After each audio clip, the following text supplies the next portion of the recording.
Okay, hello and welcome everyone.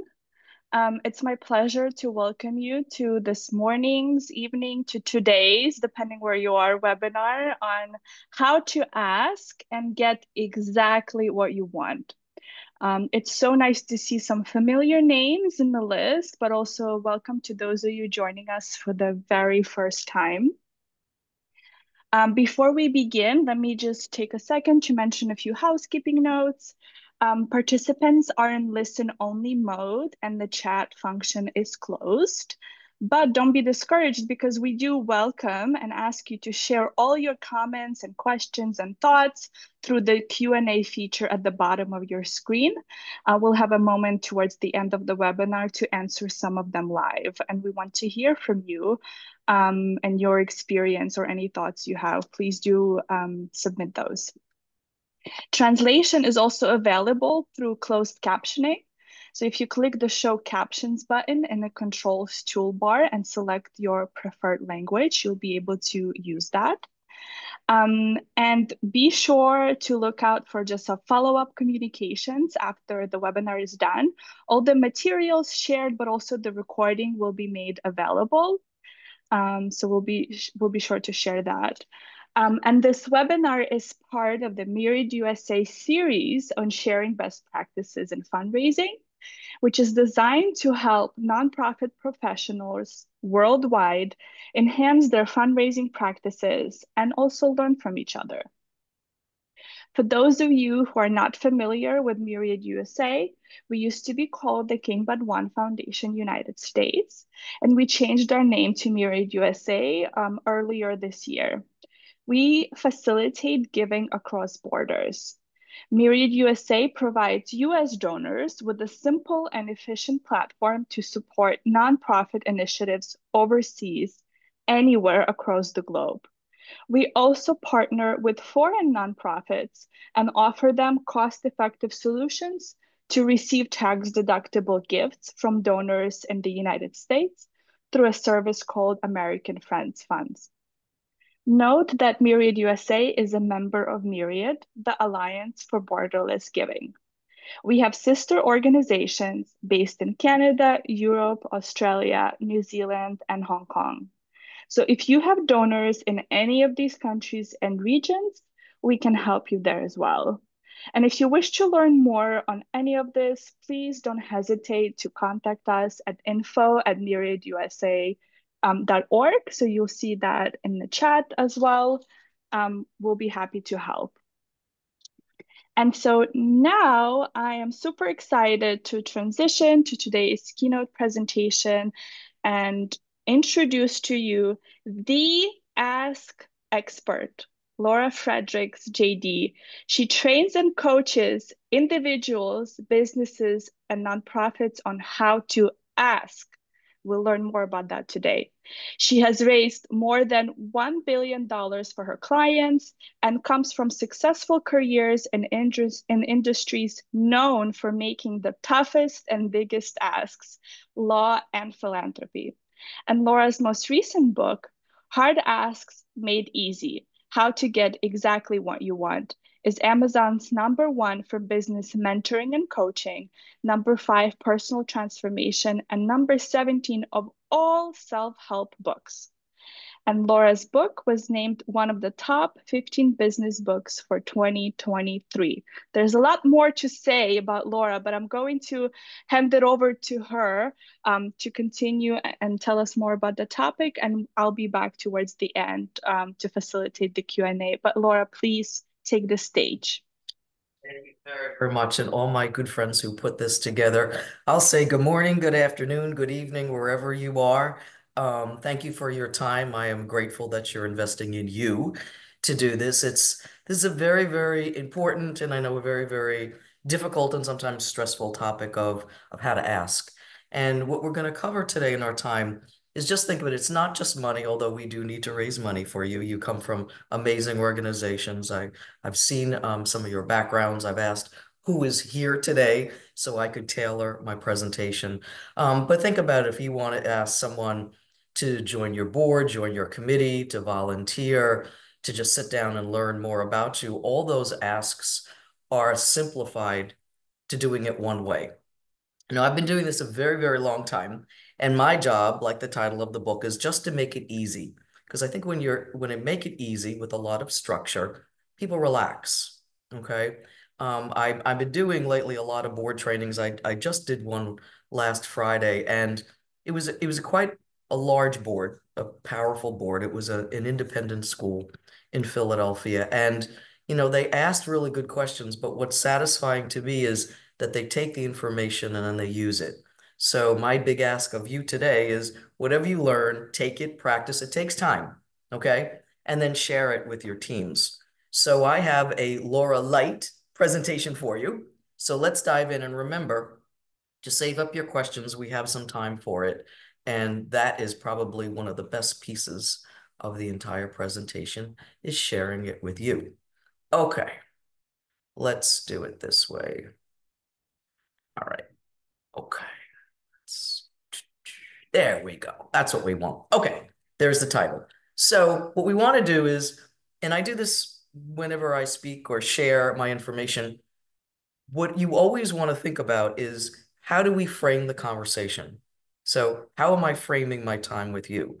So I always lay out, what do we want to accomplish today? First of all, we're going to find out what kind of asker you are. And I'll get to that in a minute. There's 4 types of asking, and they're in different categories. There's advantages, challenges, and refinements. But you need to know your baseline of who you are, who your personality is, and then we can go forward and absorb the information, okay? That's going to be a homework assignment for you, but I'll show it to you. Now, this is about structure. So you'll see number 2 is, what are these 3 rules of asking? And there's 3 rules. Once we get them down, then we're going to go into the 5 laws of asking. That's probably the most important part of this presentation. And then the 4th is, we're going to take your questions at the end, so save them up. Okay, so what is this whole thing called the ask? Okay, it's much, much more structured than perhaps you thought coming into it today. Think of this as your personal development playbook, a playbook, rules, okay? And your ask needs to have 3 things. Organization. You need to be organized to optimize your results. This isn't just, oh, well, here we are. It's a Tuesday, and I have to make these 5 calls at the end of the week. Now, that's much too loose, much too amorphous. We don't even know who we're calling, what their background is with us, what's the goal for them, what is a win for me, and do I have to keep up with this? So you see, there's a lot of organization to it. Second is structure. Structure is our friend. Structure secures your stability, okay? Think about it. All your boards and your volunteers and your coworkers and your boss and people that report to you love when you're crystal clear about what you need to do within the time frame, right? No one just like, well, we're getting near the end of the year, and as we know, end of year giving is perhaps the highest. It'll come in November and December. And we all like, well, if we do 10% more or 15% more of what we did last year, or maybe you have an event coming up in between these next 2.5 months, and you say, oh, if we could only get 20 more participants, well, that's okay. But then what do you do with that? Where's the structure around that? How will you follow up with those people if you do get 20 new people? And last is focus. The one good thing that we have about Zoom and doing this is if you've noticed, well, whether this is good or bad, I don't know, but I'm the only one on camera. So you're focusing on me and what I'm saying. And if you have to do an ask, and many of you, I know I've been with this group, I should have said that in the intro, probably over the last 5 years when you had your other name, and now you have this wonderful new name. But I've been with you for a very long time. And I know that many of you have to do these kind of asks to people here in the United States because that's where you're raising some money from. And unfortunately, it has to be on Zoom because no one's going to keep traveling back and forth. It gets expensive. So if you do an ask this way, just make sure you're focused. Now, if you noticed, this is my background. There is no distractions. My phone is off. I have a landline. Yes, we do for emergencies. That is off. All my windows are closed. All that matters is you. So remember, the ask has three things: organization, structure, and focus. Okay. Now, what does this ask? Every time you think of, no matter what it is, usually it's for money, but if it's not, it doesn't matter. I want you to have this image. It's an opportunity. And note here, what is this? It's a door. It's an open door. So many people don't ask because they view it as taking something away, not giving an opportunity. And it's an opportunity. Okay. Whatever you're asking is an idea, is a suggestion, is something you're sharing, you're not taking. It's a different mindset. This is pure psychology 101, but it's true. When you start off being positive, when you have confidence, watch what comes to you. Okay? It's an opportunity, it's not taking. Opportunity, good. Yes, sharing, see where it goes. All right?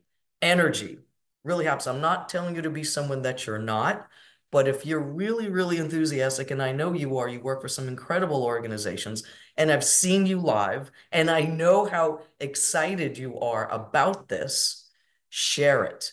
That's what it is. Asking is sharing, asking is an opportunity. Okay, so let me give you a homework assignment. Oh, we don't like that. Yes, got to do this. In my years of doing this, there are 4 asking types. It's important that you have a baseline to know the type or types you are so that you can use your personality, use your assets, and go forward to make your ask. Now, there's no good type. There's no bad type. It's your style. It reflects who you are, and it showcases your personality. So in each of the 4 types, once you do a quiz, and it's only 7 questions. We don't have time to do it today, but I'll tell you where to go to do it. There's 7 questions. Just answer them honestly. You will fall within one of those 4 types. And at the end, you'll see the advantages, which you can capitalize on. There will be some challenges, which you have to know. And that the last part is refinements. Well, how do we take all this, put it together, and move forward? So, where can you do this? You can go on my website, which is this laurafredericks.com. You can also, it's in the book. Many of you have it. If you were there live with me, you got the book. It's in there, the 7 questions. And at the end, you'll see which type or types you are.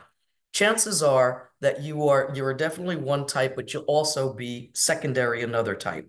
And the 4 are the negotiator, the empathizer, the presenter, and the charmer. So take a look at it. You can either do it on the website or many of you have the book. Take the quiz, and at the end, you'll see which you are and how to go forward. It's important you do this to have a baseline.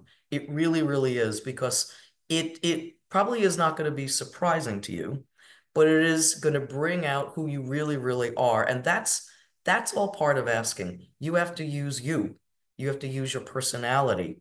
Don't become someone else or don't say, oh, they're good at asking. I should be like them because it doesn't come across genuine. And that's what we want, genuine. Okay? All right. So the first thing that we have to do before we dig into the three rules and the five laws are what do we need to push away? Okay. Well, we have to push away, and I still work on this on a daily basis, is assumptions and expectations. Now, we can go into, let's say you might be new in your job, or you might be new to this organization, or you might be new to the area that you're now in, or you might have been there for years. Assumptions happen, and it doesn't matter the quantity of time you've spent at work. It goes like this. Well, we've got, 10 top people who are our major donors or who could make a great planned gift, or could make the largest outright gift, or could be our biggest sponsor, or could open the door to a corporation. And, they know us and this will go well. So let's just set up a meeting. Now, what happens in there is a whole lot of assumptions. And I led with it. Oh, that corporation has a similar mission to ours, or our board chair knows the head of the foundation very well. Funding should happen. We assert certain facts to bring our result closer. Okay, that's what an assumption is. So be careful of that. And let me go into expectations, and this really gets into my luck, chance, and time down below. There used to be a rule: the more time you spend someone, the more likely or the more you expect the person to do the right thing. I know a lot of people that spend a lot of time socializing, going to the clubs they do, having play dates, playing golf, playing tennis, playing pickleball, whatever they do. But their time is being absorbed, which leads to high expectation that that person will do what I'm going to ask them to do. Okay. Be very careful of this. I always have to put this in check for myself also.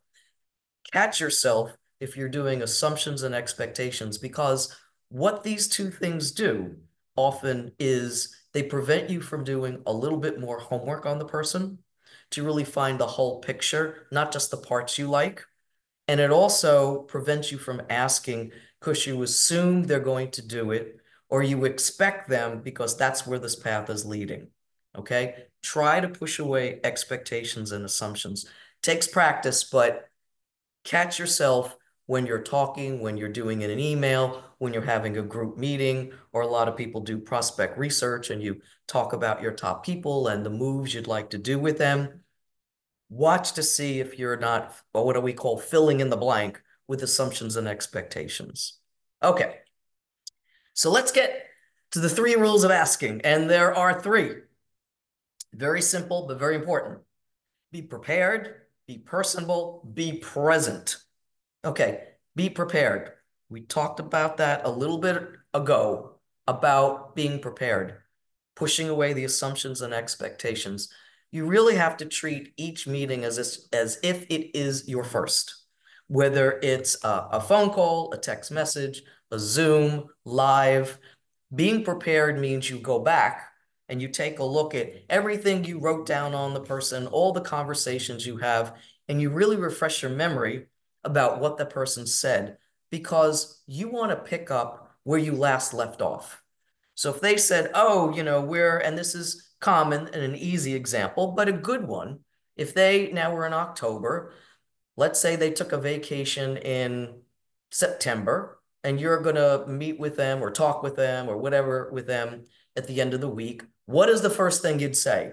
How was your vacation? Now that's beyond obvious, but pick up little things that they last told you about and be present and move forward. That's what being prepared is. It's also being prepared if this is your ask meeting to know, and we're going to get into this, what you think the person's going to say. Okay. And what are you going to say? So that's all being prepared, but we'll get into that a little bit more. But be prepared. Don't take people for granted. Don't take your knowledge for granted, go back and take a look at everything that you have on this person. Or if you need to get more, then do ask around, but be prepared for the meeting. Treat it as if it's always your first meeting. Okay. Second is be personal. This is time to shine. Bring out you. Okay. Don't treat it like, well, I'm the development officer, I'm the executive director, I'm the CEO, I'm the CFO, I'm the development manager, I'm the development associate. Like, just take away your titles. Okay. Be you. More people get attracted and want to listen more about your organization because your personality came out. So be personable. Don't be someone you're not. Even if you have a shy personality, you're a little more on the quiet side, that's fine. Just be you. Okay. More people that I talk to who are donors and prospective donors always tell me about the fun they've had with certain people at certain organizations. I always say donors leave clues. We miss every one of them. What are they saying? They had a good time. The person's personality shown. I really, really felt like they cared about me and that they represented the organization well. Be personable. Okay. And last is what we talked a little bit before, be present. Again, if you've noticed, there isn't one distraction going on here. All that matters is you right now. And that has got to come across. Whether you're doing this in person, whether you're doing this on the phone, even in an email, nice, short, crisp, not a lot of garbage left and right, or not enough information of what is it you want from me right now. Be present. 3 rules: be prepared, be personable, be present. Okay, everybody, take a big stretch break. This is the most important piece of our time together, whether it's morning, afternoon, or evening. I just came from Italy, so right now it would be late afternoon. Ah, but you didn't know that. So next time you talk to me, what are you going to ask me about? Where was I? Sicily. It was great because I am Italian. All right. 5 laws of asking. Do them exactly in order, no skipping. You will get exactly what you want. This also works for your personal life. Remember, my job is to make this easy for you. So when it comes to asking, there's one type of ask. Whether you want your kids to do more, your parents to listen to you, or you want extra money for an assignment you just did from your boss. Same thing. Or you want your board member to go on a visit with you, or you want your board member to ask other board members to do something. The same ask. Okay? So let's go through this. Number 1, know exactly what you want, but what's in blue with numbers and dates. So let's just use the example of a person traditionally, now there's the expectation again, makes an end of year gift to your organization by the end of November. Okay? And here we are, October 8th. And we've got about, let's say 5 weeks to make this happen. Okay, give or take a week.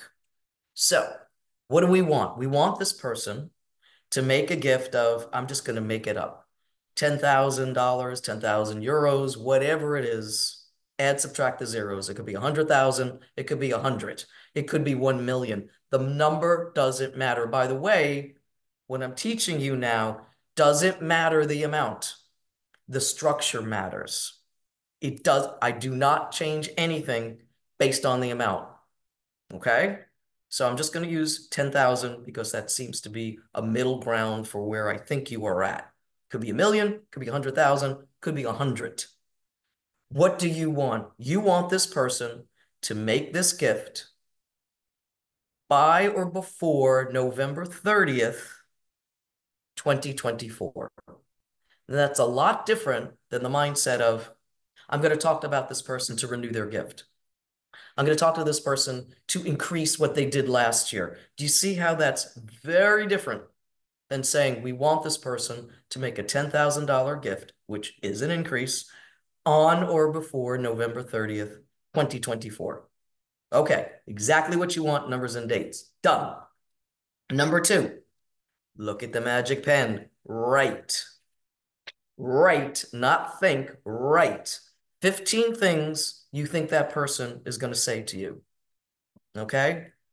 And usually when I do this live, I get everyone to participate. And it could be pretty easy.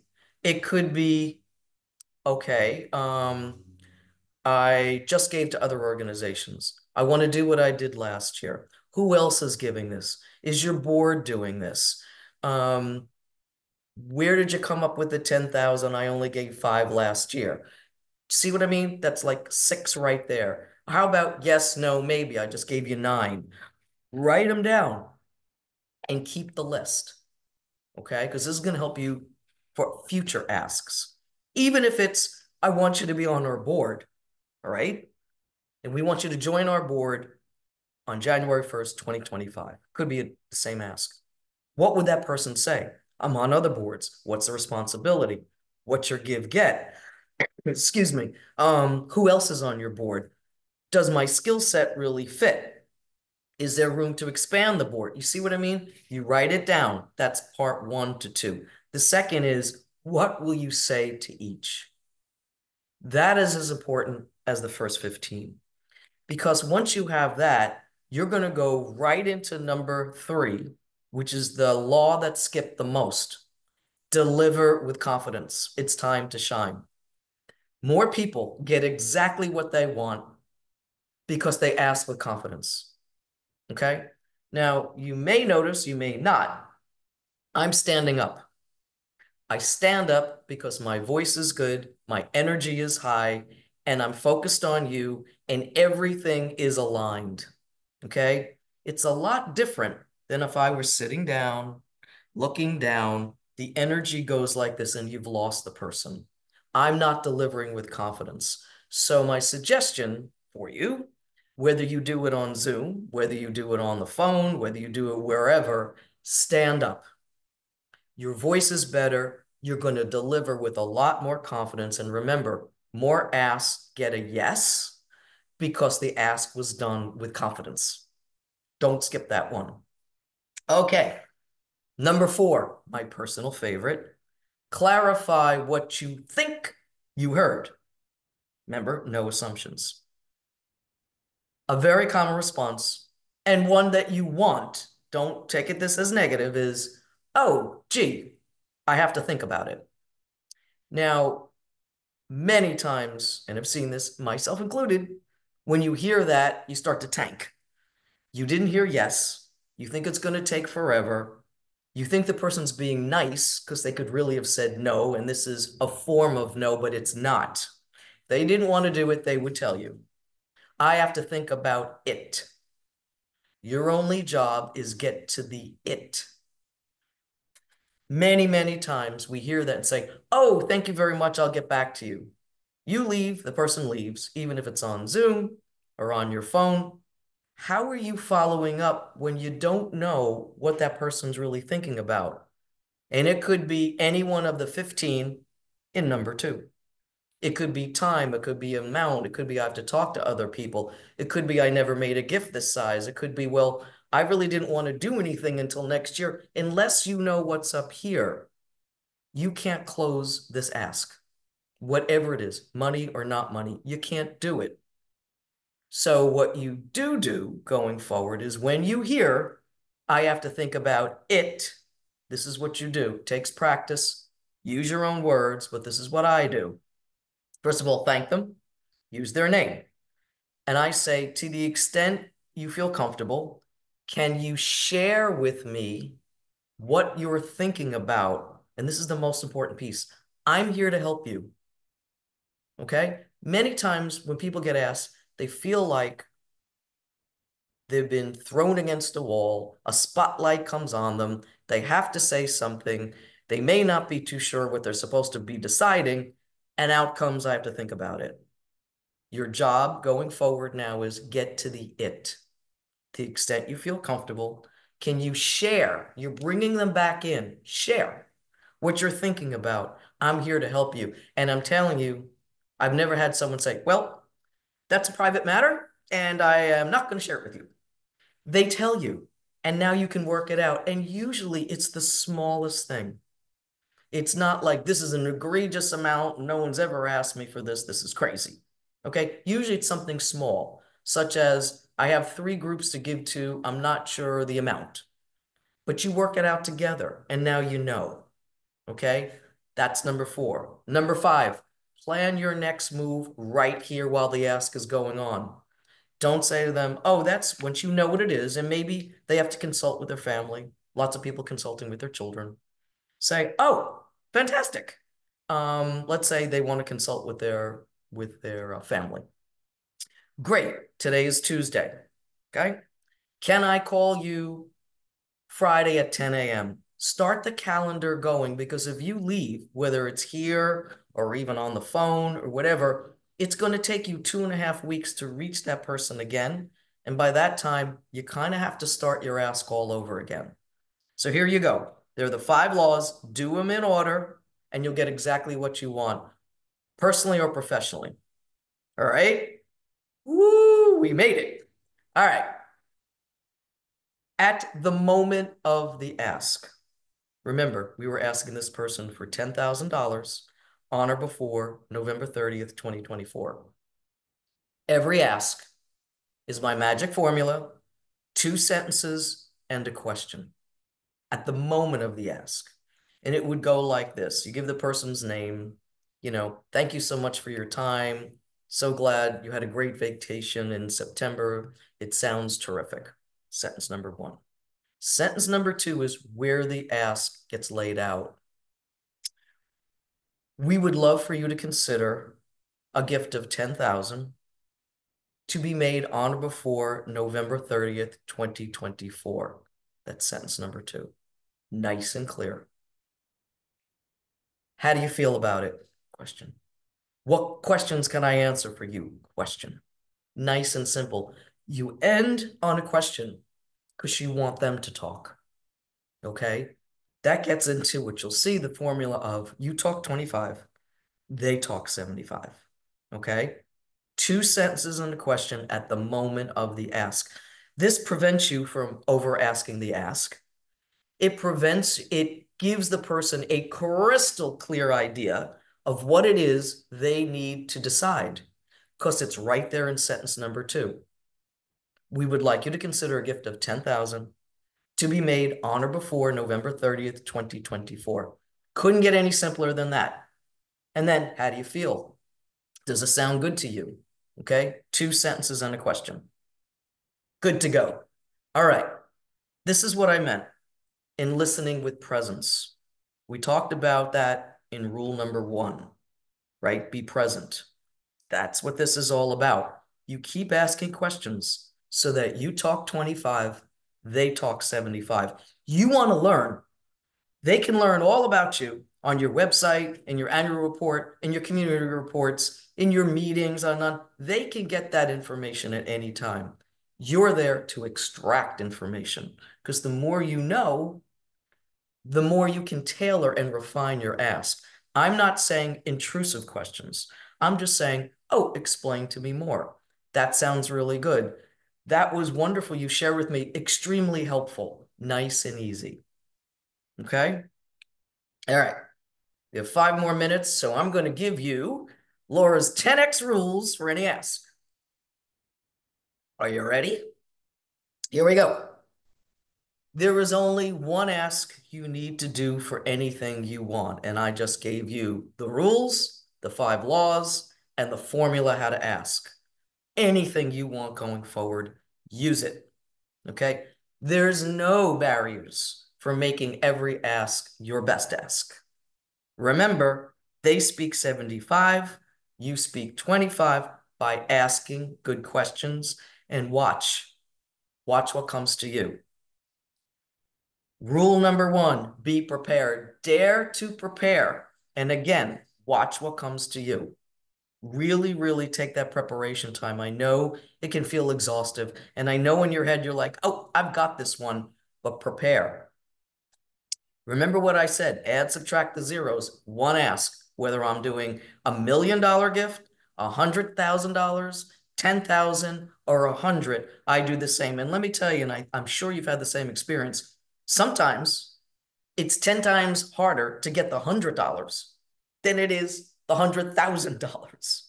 because we have to apply the same rules. Sometimes we do less because the amount is less. And that's why I'm telling you, doesn't matter the amount. Use the rules, use the law, use the formula. How you show up is what shows up for you, okay? Use your energy. Don't be somebody else, but be confident, have energy, make it an opportunity, make their day, and watch what shows up for you. Ask, believe, receive. It's been this way for centuries. Okay? People want to hear from you. People want to know what's going on. And also, side note, they want to know what your priorities are. So when you hear something like, oh, what's going on with your organization? Amazingly, you've been asked. You don't even have to ask. They just asked you. And you say, oh, since you asked, these are the three things we're focusing on, or these are the two things we're focusing on. Make sure everyone in your organization has those down.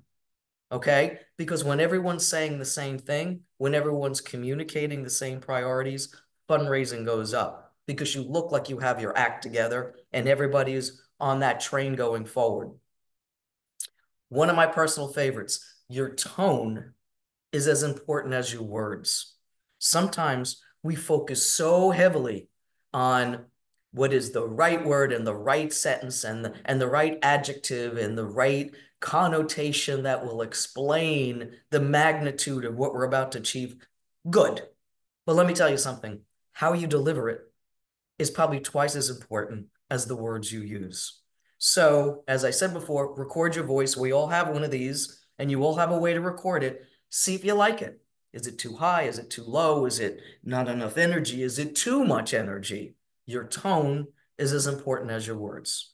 Okay? And when to ask which is like the $1 billion question, listen to your instincts. There is no exact way to know. You will know. The easiest thing I can tell you is when people really start asking you good questions, you know they're educated. If they show up to some of the things, you know they've been cultivated. And it might just be the time you say, listen, I have no idea if you could do this for us, but I do know if you do it, many other people are going to follow and then go into your ask. Okay? I can't give this to you, but I can tell you don't ignore that little voice when it says it's time. Don't push it down and say, oh, we've only met twice. If I meet with this person 3 more times, I'm definitely going to get what I want. If the person might be ready on day one, use your instinct. Okay? All right. I've got 1 second left, and this is what I want to share. Many of you have it, and I'm really, really, really going to encourage you to get it because what we were talking about before, it made the top business books, top 15, 2 years in a row, which my publishers say are unheard of. But more important for you is the feedback I'm getting from this book, that it's really, really helping them no matter where you are, okay? No matter what age you are. And so I'm really, really excited. I hope you do it. And by the way, that's where you can take the quiz. And we're going to get to your questions, but you know you can always follow up on email. That's the best for me. There's my phone number. And so at exactly 10:40, how'd I do? Thank you, Laura. You're right on time. I want to make sure that we'll segue into some questions live. I have some pending, but if you haven't had the Good. chance to submit yours and you're just kind of thinking and processing everything, and a light bulb lights up, like, oh, this I've had this experience. Please go ahead and put that in the Q&A box, and we'll do our best to answer them all. But otherwise, please do take note of Laura's contact information, and feel free to follow up with her. But I'll just jump in. I this is an interesting question that I wanted to begin with because I think me including, where a lot of people are afraid of hearing no. So when we think about all these different 15 responses, obviously no is one of them. So one person asks, when a potential donor says no and declines to give, and sometimes they give some explanations, maybe not, right? But particularly, how do you recommend responding in a way that keeps the door open, right, for future engagement, that there's no kind of resentment or something like that, right? And without coming across too pushy Right. as well. Go ahead. So embrace no. The first thing is don't absorb the no. Because when, first of all, you're not going to hear one word no. You're going to hear it couched. Well, I really don't think I can do it at this time. Okay. So prepare yourself and train yourself to listen that no one just comes right out and says no. All right. It's a whole sentence. So that's number one. When you hear it, to the best you can, it takes practice. Stay positive. Because remember, we have a solid fundraising line. No now does not mean no never. When you hear something that is not a yes, okay, let's put it that way, your only job is to find out why, okay? So, and we do that by good questions. So you could say, it's important to me and to learn from you. Can you share with me why you're unable to do it? Here's the thing, at this time. Can you share with me why you're unable to do it at this time? Now, listen, the odd thing is that usually it's the tiniest thing that you can fix right there. Many times I've asked your group, stop mailing me invites to events. I don't go to events. It could be, I now start making my gifts in April. So here it is October, and I'm not going to do this till April. What do we now know? Get to them early March, right? They could say, I just gave to all these organizations. You want that. You say to them, you are amazingly philanthropic. And this has happened to me. What you need to know is, where are we on your philanthropic priorities? Because they just said to you they gave to other places, they didn't give to you. So you might be number 4 on their ranking when you thought you were number 1, right? So what I want to know is, what are they doing that we're not doing? And again, it's something so small. It could be, well, they call me every 3 months and see how I'm doing. Well, you can do that too. So you really want to hear the why behind the no, because it's something you probably can change or tweak and go forward and respectively get the gift that you had wanted now. No, I think that's very helpful because we have to understand that it's more complicated and there's more thought to it than just yes, no, right? And Well, how we there's a approach reason, it. and your idea is, what is Yes, the reason? What is that right, one reason? Or else they would never have said something that sounds like no. right. Yes. Okay. Let me move on to the next question, which is also very interesting from Griffin. I have had a very long delay, over a year, since my organization spoke with some of our donors. I'm actually embarrassed to reach out to them again. And this is very understandable, I think, and thanks for sharing that. I think many of us have been in similar situations. How would you address this when reaching out to them again? So sort of reconnecting and yeah. I had that too when I had a position at a university, and it looked like they only focused on a certain amount of people and everyone else didn't get any attention. So all I Mhm. can say, Griffin, is here. Honesty wins the day. Be that hero. Go out there and own it. And either write them, email them, call them, and say, look, we realize we have not communicated with you in over a year. That changes now. I'm your point person. I would love to get to know you. I'd love to answer your questions. And again, I'm sorry that didn't happen in the past, but it's not going to happen in the future. It's all you have to do. Some people will respond. Some people may not respond. Own it. What other choice do you have? You could ignore it and you know what you're going to get. Well, where have you been over the last year? Or why are you reaching out to me now? And you're going to start off defensive. So I say neutralize the whole thing by owning it because it's true. Own the truth and say that ends now. I am with you. Now, caveat, do this only for the amount of people that you can truly stay with. A lot of times we feel really great. We're going to make 100 calls and wow, 100 people now will be re-engaged. Can you honestly stay in touch with 100 people? That's why when I work with groups, I create a top 25, next 25. Who are the top 25 people that have the largest capacity in the shortest amount of time to make a gift to you? And then you have your backup 25. So let's say the first person makes the gift, you take the second person off, and you're always working with 25. Only work with the people you have the time for. It is worse to blanket everyone, go nowhere, or to concentrate on 25 people and walk away with 15 really good gifts. No, yeah, I think that's helpful to also put things in perspective, as folks think about the overall strategy of what they're doing and reevaluating where their Right. efforts are lead to. This is an interesting question. I know you mentioned that really the process, the laws remain the same, no matter the dollar amount. Mm-hmm. Um, but the question here, should you or how should you adjust your approach when maybe asking different types of donors, so corporate sponsors, high net worth individuals, or foundations versus just individuals, if there's any You difference have there? to pick up on their demeanor. Like if it's a very, and we're going to stereotype, but let's to answer the question. If it's a very high profile individual who's well known in the community or the corporate sector, on and on, and you know they have a more formal style, then you have to pick up on that. So you might dress a little more conservatively, have answers that are a little bit shorter. You know, you want to fit within their sync. Okay. So that's individual personalities. Or what we have in the United States, and I want to put on everybody's radar screen, plenty of females are making huge gifts. The female philanthropic sector is growing.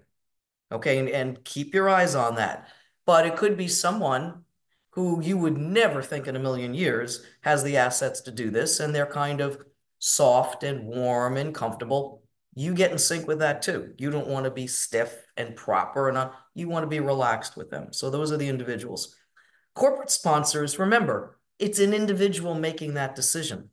So I treat them just like an individual donor. I don't treat this like this is a corporate sponsorship. I say, look, we're coming to you because we see the work you do and the investment you make with your employees and the fact that you give them off 3 days a year to volunteer fits just exactly with what we're trying to do. And so can we talk about perhaps doing, before you get the word sponsorship out, say a partnership. You don't want to be one and done with them. You want them to be with you for a while. Can we talk about a partnership? What would that look like for you? What would that look like for us? Can we sit down, talk to them like an individual and watch how much further you go with corporate people? And on occasion, that person who was the cheerleader for you, who had to pitch your group, as we hear, often themselves make an individual gift to you because they're enthralled with your mission. Remember, they had to sell you to the decision makers. And selling means they need to know you inside and out. And as they got to know you inside and out, they're like, I think maybe I should do this too. So watch what happens. No, yes, Laura, that's very helpful. I think also in terms of, reframing the way we think about these interactions is right beyond transactional. Right, It's right, not right. simply, two people coming and just making a transaction.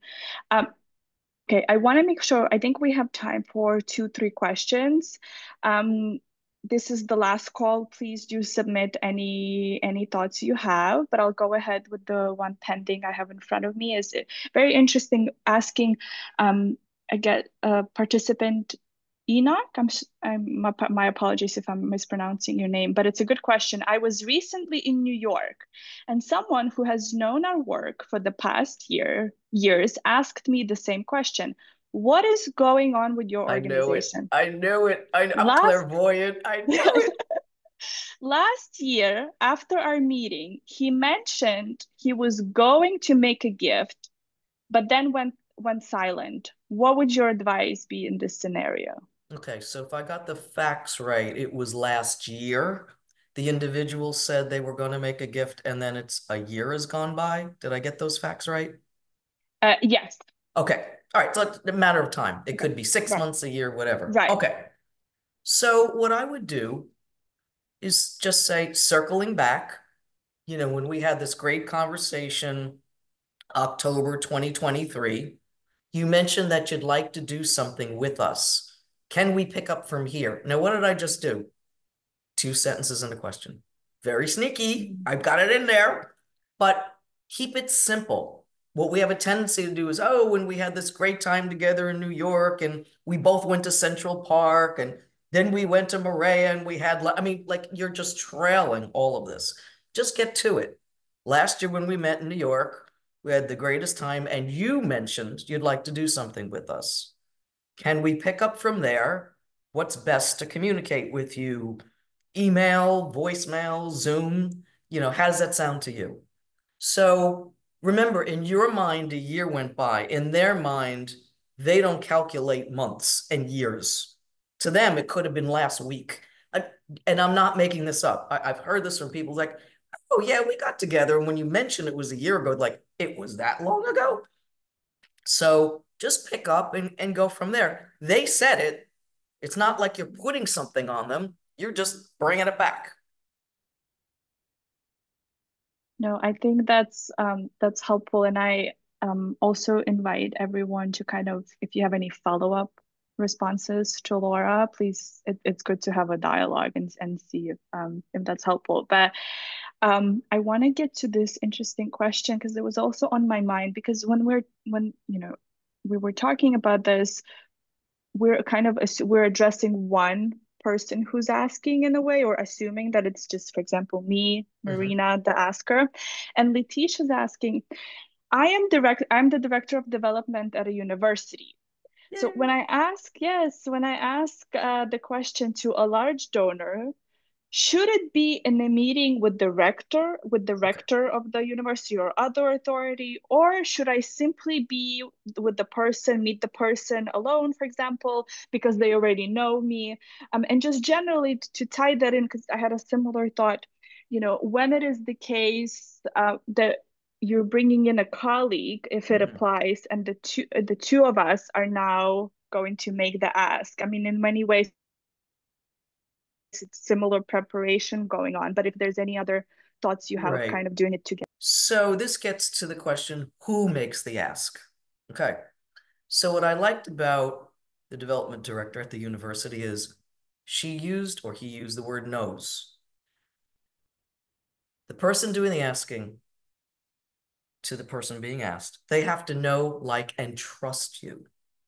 You've built the relationship, okay? You've shared the information, you've answered their question, you have that solidified. Do not, there's a couple things not to do. Don't bring in someone totally new at the ask who may be the dean for the school that you want to raise money from. That is a disaster, okay? Because they're looking at this person, just size up, do I like them? Do I know them? And it might sabotage your whole ask because they've gotten to know, like, and trust you. That said, if you pick up on things, let's say it's a particular school that this individual might want to fund or direct their gift. If you hear certain things in that conversation, like, oh, it'd be good to know the dean's view, or, how are the students doing, on and on, you may want to bring the dean in or meet some students before you make the ask so that you've really addressed some of the things that they want. Okay. But if you feel like the individual would really feel like the whole university was behind you if you had somebody with a little more cachet, such as the dean or even the president or the head of the athletic fund or whatever. If you feel that person you're asking would really feel elevated or really feel special or really would want that, then bring them in earlier and either then decide should the two of you do the ask later, or that's been checked, I can now do the ask. Okay. And I want to share with you, I've worked with a lot of universities. I was at Temple University and I was at the vice president of Pace University here in New York. I've done more asks on my own, but I brought in those players before so that when I did the ask, they could see the people they met, students they met, and we just went forward. So again, it's your instinct. What do you think the person would like? But don't bring in new people at the ask. It will never go well. No, that's helpful and sort of a reminder that kind of you have to sit down and think about what are your circumstances and who are your donors. Okay, one more question, I think. It's a really interesting one. I think it's more focused on the process preparation aspect. But if you can explain, it's from an anonymous attendee, if you can explain more about the difference between assumptions and prospect research. A lot of leads we um, have from similar businesses or colleagues of board members. So we love prospect research because it gives us in a glance what the person prospectively can do, what the person prospective assets are. Okay, that's good. I mean, also in prospect research, if you are using something like iWave, which I like a lot, just take out real estate because no one's going to sell their home, second home, vacation home, and give it to you. So, it can really skew that ranking. Use it as a guidepost because we start assuming, oh, going back to the university, if they gave, 50,000 to an animal rights shelter, they can certainly give 50,000 to the university. Now, you don't know if that person likes animal rights more than they like the university. Okay? That's where assumptions come in. Use your research as a guidepost. Okay?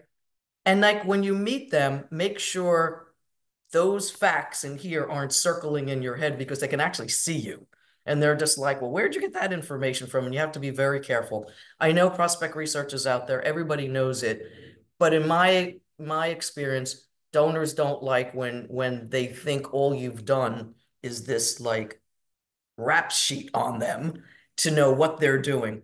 And then the other thing is, do you truly know the moment you meet this person if they have the assets that you've seen on this piece of paper? They could have invested somewhere. They could have had, a child who's in private school and they had to make a large, you just don't know. So again, it's good. It's a good guidepost. It shows us how the best part about prospect research is showing you how truly philanthropic people are. Sometimes they just makes, gifts that are good, and that's fine. And sometimes it opens up your eyes to say, wow, they supported this group at this amount.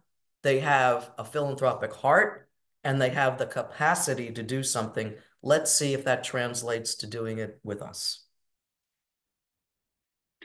Yeah, thank you, Laura. I think this was our final question. I'm sorry that we didn't get to go through all of them, but we have some hopefully good feedback and you've learned something, especially from these sort of more concrete examples from folks.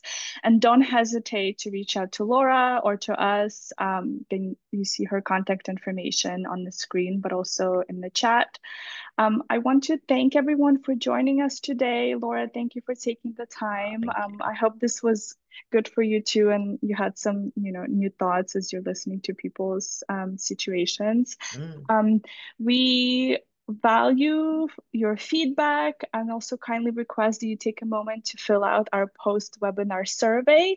Your insights will help us improve future sessions, but also I'm sure Laura will be grateful to hear some of your thoughts and help her shape her presentations for the future. So do take a moment, that's greatly appreciated. Um, I want to just take a second before I let you go to invite you to the last, but certainly not least webinar of the year. We'll be back in 2025, but this October 29th, we'll have a webinar on revolutionizing fundraising efforts with AI.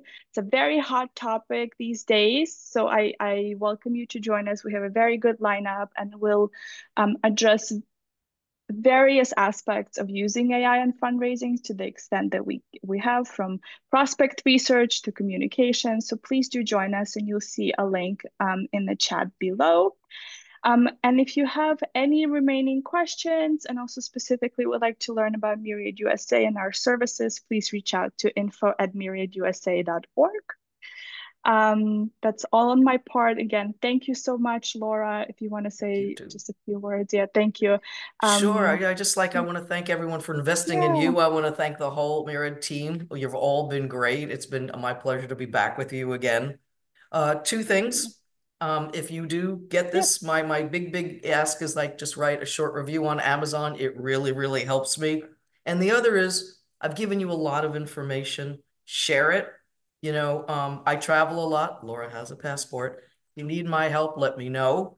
You can always email me, but if you're really serious about getting this down right and watching your organization grow exponentially, let me know. I'm here to help you. But again, thank you for having me today. Thank you for investing in you. And I always learn more on these webinars, so I'm grateful. thank you, Laura, and have a good rest of your day or evening wherever you are. Okay, bye bye, everyone. Bye bye.